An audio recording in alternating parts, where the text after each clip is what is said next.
Hi friends, నేను మీ నాని ప్రభాకర్. మీరు చూస్తున్నారు Techlogic channel. Friends, tech news episode 1534కి అందరికీ స్వాగతం. సో ఈరోజు టెక్ న్యూస్ ఏంటో చకచకా చూసేద్దాం. సో మొదటి నుంచి చూస్తే మనకి మోటో ఎడ్జ్ 50 ఫ్యూజన్ ఈ మొబైల్ని అయితే ఈరోజు ఇండియాలో మోటోలా లాంచ్ చేసింది. మొబైల్ స్పెసిఫికేషన్ బేస్ చేసుకొని ప్రైస్ చూసుకుంటే మంచి ప్రైస్లో తీసుకొచ్చింది. ఈ మొబైల్ మనకి 6.7 inches full HD plus POLED display అయితే ఉంటుందన్నమాట. 144 హెర్ట్జ్ డిస్ప్లే రీఫ్రెష్ రేట్కి సపోర్ట్ చేస్తుంది. స్నాప్డ్రాగన్ 7S జనరేషన్ 2 ప్రాసెసర్ అయితే ఇందులో ఉంటుంది. రేర్ సైడ్ మనకి డ్యూయల్ కెమెరా సెటప్ ఉంటుంది. Main camera 50 megapixel Sony Lytia 700C ఈ సెన్సార్ అయితే యూజ్ చేశారు. సెకండరీ కెమెరా 13 మెగాపిక్సెల్, ఇది ultra wide angle censor. Front camera 32 megapixel తో వస్తుంది. 5000 mAh battery, 68 watt fast charging support తో, IP68 రేటింగ్, NFC సపోర్ట్ తో ఈ మొబైల్ అయితే ఉంటుందన్నమాట.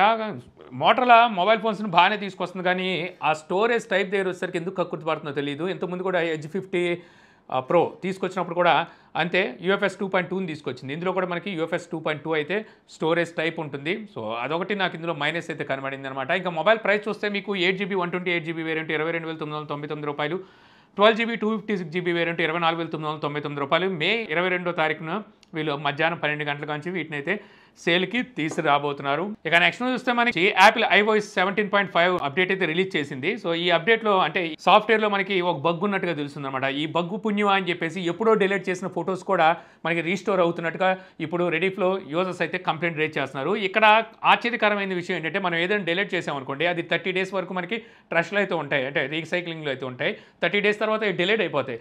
కానీ ఒక యూజర్ చెప్పిన దాని ప్రకారం చూస్తే ఆయన 2010లో డిలీట్ చేసిన ఫొటోస్ ఇప్పుడు రీస్టోర్ అయినట్టుగా తనైతే చెప్తున్నాడు. సో ఇది నిజంగా చెప్పాలంటే ఒక రిస్కీ బగ్ అని చెప్పొచ్చు. ఎవరైతే వాళ్ళ ప్రైవేట్ ప్రాపర్టీస్ ఉంటాయో వాటిని డిలీట్ చేసుకున్న తర్వాత, అంటే డిలీట్ చేసుకుంటారు కదా, అవి రీస్టోర్ అయినాయి అనుకోండి, పొరపాటున ఆ ఫోను ఇంట్లో వాళ్ళ చేతిలో కానీ ఫ్రెండ్స్ చేతిలో కానీ ఎవరి చేతిలోకి వెళ్ళినప్పుడు వాళ్ళ ఫొటోస్ చూసేటప్పుడు కనుక ఆ ఫొటోస్ బయటపడ్డాయంటే ఏంటి పరిస్థితి? ఒకవేళ మీరు ఏమైనా ఈ 17.5 అప్డేట్ కనుక చేసుకుంటే ఒకసారి చూసుకోండి మీ పాత ఫొటోస్ ఏమైనా రీస్టోర్ అయినాయేమో. ఇక నెక్స్ట్ చూస్తే మనకి HMD నుంచి, అదేనండి నోకియాని చంపేసి HMD బ్రాండ్ ముందుకు తీసుకురావాలని చూస్తుంది కదా. సో ఈ HMD ఈ రోజున యూరోప్లో ఒక మొబైల్ని అలా ఒక ట్యాబ్లెట్ని ఇది లాంచ్ చేసింది. ఇది ఒక రగ్గడ్ మొబైల్. ఇంతకుముందు లాస్ట్ ఇయర్ మనకి మే నెలలో ఖచ్చితంగా నోకియా XR21 అని చెప్పేసి ఒక మొబైల్ని లాంచ్ చేశారు. సో అదే మొబైల్ని వీళ్ళు ఇప్పుడు HMDలోకి రీబ్రాండ్ చేసి సేమ్ మొబైల్నే, జస్ట్ వీళ్ళు ఏంటంటే నోకియా బ్రాండ్ తీసి HMD అని పేరు పెట్టి ప్రైస్ ఇంకా ఎక్కువ పెట్టి అయితే అక్కడ లాంచ్ చేశారు. సో ఇందులో స్నాప్డ్రాగన్ 695 ప్రాసెసర్ ఉంటుంది. ప్రైస్ చూస్తే 53,000 రూపాయలు అక్కడ ప్రైస్ అయితే పెట్టారనమాట. చాలా టూ మచ్. ఇది కాకుండా ఒక HMD T21 అని చెప్పి ట్యాబ్లెట్ తెచ్చారు. ఇందులో యూనిసాక్ T612 ఈ ప్రాసెసర్ ఉంటుంది. ఈ ట్యాబ్లెట్ ప్రైస్ చూస్తే 24,300 దగ్గర అక్కడ ప్రైస్ పెట్టారు. అసలు వీళ్ళ కాన్ఫిడెన్స్ మెచ్చుకోవచ్చు అనమాట. ఖచ్చితంగా ఏమనుకొని తెస్తారో. ఇక నెక్స్ట్ చూస్తే మనకి ఐటెల్ నుంచి, ఐటెల్ యూనికాన్ పేరు మీద ఒక 2-in-1 వేరబుల్ డివైస్ని అయితే తీసుకురాబోతుంది. ఆల్రెడీ వీళ్ళు యూనికాన్ ప్రో అనే ఏదో ఒకటి స్మార్ట్ వాచ్ని తెచ్చారు. అందులో ఇప్పుడు మళ్ళీ మరోటి అయితే తీసుకొస్తున్నారు. ఇది 2-in-1 అంటున్నారు. అంటే దీన్ని కావాలంటే వాచ్ లాగా యూజ్ చేసుకోవచ్చు, పెండెంట్ లాగా కూడా యూజ్ చేయొచ్చు అనమాట. అంటే చైన్ వేసుకుని దానికి ఒక లాకెట్ లాగా కూడా అయితే యూజ్ చేయొచ్చు. కానీ ఇంకా ఈ రోజుల్లో వీటిని లాకెట్ లాగా ఎవరు యూజ్ చేస్తారు? సో వీళ్ళేదో ఒక హోప్తో అయితే దీన్ని అయితే తీసుకురాబోతున్నారు. ప్రస్తుతం దీన్ని అయితే వీళ్ళు టీజ్ చేస్తున్నారు. ఇక నెక్స్ట్ చూస్తే మనకి ఇన్ఫినిక్స్ GT20 Pro మే 21వ తారీఖున అయితే మన ఇండియాలో లాంచ్ అయిపోతున్నారు. సో వరుసగా మనకి లాంచింగ్ చాలా ఉన్నాయి. 21వ తారీఖు ఈ మొబైల్ లాంచ్ అవుతుంది. 22వ తారీఖున రియల్మీ GTని లాంచ్ చేస్తుంది. 23వ తారీఖున పోకో F6ని లాంచ్ అయిపోతుంది. సో ఇలాగా వరుసగా ఇవన్నీ గేమింగ్ సెంట్రిక్ లాగే తీసుకురాబోతున్నారు మొబైల్స్ని. ఇవైతే లాంచ్ అవుతున్నాయి. అయితే ఇప్పుడు Infinix GT20 Pro price under 25,000 ఉంటుందని చెప్పేసి వీళ్ళైతే టీస్ చేయడం స్టార్ట్ చేశారు. ఇందులో MediaTek Dimensity 8200 అల్టిమేట్ ఈ ప్రాసెసర్ అయితే ఉండబోతుంది. చూద్దాం మరి వరుస పెట్టి లాంచ్ చేస్తున్న ఈ మొబైల్స్లో ఏ సక్సెస్ అయింది అనేది. ఇక నెక్స్ట్ చూస్తే మనకి IQ G9X లాంచ్ చేసింది. యాక్చువల్గా ఈ మొబైల్ ఏం కాదు, ఎంతోముందు కూడా మీకు చెప్పాను, Vivo T3X మొబైల్ ఉంది కదా, అదే మొబైల్ని ఇప్పుడు IQ G9X పేరు మీద అయితే తీసుకొచ్చారు. ఆల్రెడీ T3X అన్బాక్సింగ్ మన ఛానల్లో ఉంది, చూడకపోతే పైన కార్డ్స్లో ఉంటుంది, ఒకసారి చూసేయండి. సో ఈ మొబైల్ ప్రైస్ మనం అనుకున్న ప్రైస్లో తీసుకొచ్చారు. ఎందుకంటే Vivo T3X ఏ ప్రైస్లో తెచ్చారో అదే ప్రైస్లో తీసుకొచ్చారు. 4GB 128GB వేరియంట్ 12,999 రూపాయలు, 6GB 128GB వేరియంట్ 14,499 రూపాయలు, 8GB 128GB వేరియంట్ 15,999 రూపాయలు ప్రైస్ పెట్టారు.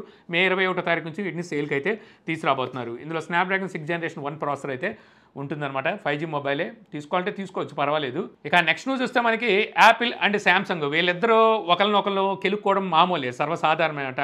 అంటే ఒకప్పుడు ఎప్పుడో స్టార్ట్ అయింది ఇది, ఇప్పుడు నుంచి కాదు. అంటే శాంసంగ్ తీసుకొచ్చే యాడ్తో యాపిల్ని ఫోక్ చేస్తుంటుంది, అంటే వాళ్ళని కెలుగుతుంటుంది. ఏదో రకంగా ఎటకారంగా వాళ్ళని అయితే వ్యంగ్యంగా వాళ్ళ మీద యాడ్స్ అయితే తీసుకొస్తుంది. యాపిల్ కూడా అలాగే చేస్తుంది. కాకపోతే శాంసంగ్ తీసుకొచ్చినంత తొందరగా అన్ని యాడ్స్ని అయితే యాపిల్ ఎప్పుడు తీసుకురాలేదు. అయితే రీసెంట్గా యాపిల్ iPad Pro ఉంది కదా, దానికి సంబంధించి క్రష్ అని ఒక యాడ్ తెచ్చింది. దీనికి సంబంధించి వ్యతిరేకత కూడా బాగా ఎదుర్కొందనమాట యాపిల్. దీన్ని ఆల్రెడీ మనం టెక్ న్యూస్లో కూడా చెప్పుకున్నాము. వీళ్ళు క్రియేటివ్ ప్రోడక్ట్స్ ఉంటాయో వీటన్నిటిని పెట్టి వాటిని క్రష్ చేసేసి ఆ క్రష్ పైకి లేసినప్పుడు అక్కడ మనకి ఐప్యాడ్ ప్రో అయితే కనిపిస్తుంది. ఈ రకంగా వాళ్ళు యాడ్ తీసుకొచ్చారు. చాలామంది వ్యతిరేకించారు. సో దానికి నెగిటివ్ కామెంట్స్ పడ్డాయి. తర్వాత యాపిల్ దానికి అపాలజీ కూడా చెప్పిందనమాట. అంటే క్షమాపణ కూడా కోరింది. సో ఇలాంటి యాడ్ తెచ్చినందుకు అయితే అయిపోయింది అదంతా. ఇప్పుడు యాపిల్కి కౌంటర్గా ట్యాబ్ S9 సిరీస్ ఉన్నాయి కదా, దానికి సంబంధించి ఒక యాడ్ని అయితే రిలీజ్ చేశారు. సో ఈ యాడ్లో వీళ్ళు చూపిస్తుంది ఏంటంటే ఏవైతే క్రష్ చేసిన ఐటమ్స్ ఉంటాయో అందులో ఒక గిటార్ తీసుకొని ట్యాబ్ S9లో టోన్ సెట్ చేసుకొని ఆ గిటార్ని వాయిస్తున్నట్టుగా ఈ యాడ్ అయితే క్రియేట్ చేశారు. వీళ్ళు ఏంటంటే క్రియేటివిటీ కెనాట్ బి క్రష్డ్ అని చెప్పేసి చెప్తున్నారనమాట. సో చూసారా వీళ్ళ క్రియేటివిటీ ఒకవైపు నుంచి యాపిల్ ఫోక్ చేస్తూనే వీళ్ళు అడ్వర్టైజ్ అయితే చేసుకుంటున్నారు. ఇక అలాగే సామ్సంగ్ F55 5G మొబైల్ అయితే లాంచ్ చేయబోతుంది కదా. అంటే ఈ మొబైల్ని 17వ తారీఖున లాంచ్ చేయాలి. సో రేపు లాంచ్ చేయాలి, కానీ దీన్ని పోస్ట్ పోన్ చేసినట్టుగా అయితే ఇప్పుడు న్యూస్ వస్తుంది. వీళ్ళు మే 27వ తారీఖున అయితే ఈ మొబైల్ని లాంచ్ చేయాలని చూస్తున్నారు. సో దీనికి కారణం కూడా మనకు తెలిసిందే. ఇప్పుడే కదా మనం మాట్లాడుకున్నాము, వరుసగా మొబైల్ లాంచింగ్స్ అయితే ఉన్నాయి. సో ఈ మొబైల్ ఆల్రెడీ మనకు తెలిసిందే M55 మొబైల్ని వీళ్ళు రీబ్రాండ్ చేసి తీసుకొస్తున్నారు. ఆ మొబైల్ ప్రైస్ 30,000 పెట్టారు. ఇప్పుడు లాంచ్ అవుతున్న మొబైల్ దీనికన్నా బాబు లాంటి మొబైల్స్ లాంచ్ అవుతున్నాయి. అవి కూడా మనకి అండర్ 30,000లో రాబోతున్నాయి. సో వాటిని తీరిని బట్టి వీళ్ళు ఈ మొబైల్ని లాంచ్ చేసి ప్రైస్ సెట్ చేస్తారనుకుంటా. ఎందుకంటే ఇందులో స్నాప్డ్రాగన్ 7 Gen 1 ప్రాసెసర్ ఉంటుంది. 30,000 రూపాయలు అలా సెగ్మెంట్ తేవాలని వీళ్ళైతే భావిస్తున్నారు. మరి ఏం చేస్తారో చూడాలి. ఇక నెక్స్ట్ న్యూస్ మనం వివో Y200 Pro ఈ మొబైల్ మన ఇండియా లాంచ్ డేట్ అయితే కన్ఫర్మ్ అయింది. మే 25వ తారీఖున ఈ మొబైల్ అయితే మన ఇండియాలో లాంచ్ చేయబోతున్నారు. ఈ మొబైల్ ఏం కాదు, వివో ఇంతకుముందు తీసుకొచ్చిన V29 ఈ మొబైల్ ఉంది కదా, అదే మొబైల్ని రీబ్రాండ్ చేసి ఇప్పుడు మళ్ళీ మార్కెట్లోకి అయితే వదలబోతున్నారు. ఈ మొబైల్ మనకి లాస్ట్ ఇయర్ అనుకుంటూ వచ్చింది V29E, దాన్ని మళ్ళీ రీబ్రాండ్ అయితే చేస్తున్నారు అనమాట. అండర్ 25,000లో ఈ మొబైల్ తీసుకురావాలని వీళ్ళైతే చూస్తున్నారు. కర్వ్ డిస్ప్లేతోనే వస్తుంది. స్నాప్డ్రాగన్ 695 ప్రాసెసర్తో ఈ మొబైల్ అయితే ఉండబోతుంది. ఇక నెక్స్ట్ చూస్తే మనకి ఒప్పో నుంచి ఒప్పో రెనో 12 అండ్ 12 Pro ఈ రెండు మొబైల్స్ సంబంధించిన రెండర్స్ అయితే బయటకు వచ్చినాయి. ఈ మొబైల్స్ మనకి 23వ తారీఖున వీళ్ళు చైనాలో అయితే లాంచ్ చేయబోతున్నారు. నెక్స్ట్ మంత్ మన ఇండియాలోకి తీసుకొచ్చే అవకాశం అయితే ఉంది.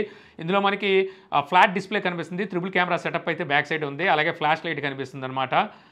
మరి ఫ్లాట్ డిస్ప్లే తీసుకొస్తున్నారు. మరి ఇప్పుడున్న కర్వ్ డిస్ప్లేస్తో ఈ పోటీ పడతాయి లేదా అనేది అయితే చూడాలి. బాక్స్ ఫ్రేమ్తో అయితే రాబోతుంది. పింక్, డార్క్ పర్పుల్ అలాగే సిల్వర్ 3 కలర్స్లో అయితే ఇవి అయితే ఉండబోతున్నాయి. మీడియాటెక్ డెమెన్సిటీ 9200 ప్రాసెసర్తో మనకి ప్రో వేరియంట్ అయితే ఉండబోతుంది. ఇది స్టార్ స్పెషల్ ఎడిషన్ అని చెప్పి అయితే తీసుకురాబోతున్నారు ఈ ప్రాసెసర్ని. ఇంతకుముందు కూడా మనం చెప్పుకున్నాం, సిగ్నల్ లేని చోట కూడా బ్లూటూత్ సపోర్ట్తో వీటి నుంచి మన కాల్స్ కూడా మాట్లాడవచ్చు అని చెప్పి మనకి కొన్ని రూమర్స్ కూడా వచ్చినాయి. సో చూడాలి మరి లాంచ్ చేస్తే కానీ తెలియదు. ఇంకా డెమెన్సిటీ 8250 ప్రాసెసర్తో లేదంటే 8300 ప్రాసెసర్తో మనకి నాన్ ప్రో వేరియంట్ అయితే రాబోతుంది. సో ఇంతే ఫ్రెండ్స్, నాకు ఈరోజు ఇంట్రెస్టింగ్ అనిపించిన టెక్ న్యూస్ వీడియో మీకు నచ్చింది అనుకుంటున్నాను. వీడియో మీకు నచ్చితే లైక్ చేయగలరు. యూట్యూబ్లో మా ఛానల్ని ఇంకా సబ్స్క్రైబ్ చేసుకోకపోతే ఇలాంటి మరిన్ని వీడియోస్ కోసం మన ఛానల్ని సబ్స్క్రైబ్ చేసుకోవడం మర్చిపోమాకండి. So thank you for watching. జై హింద్.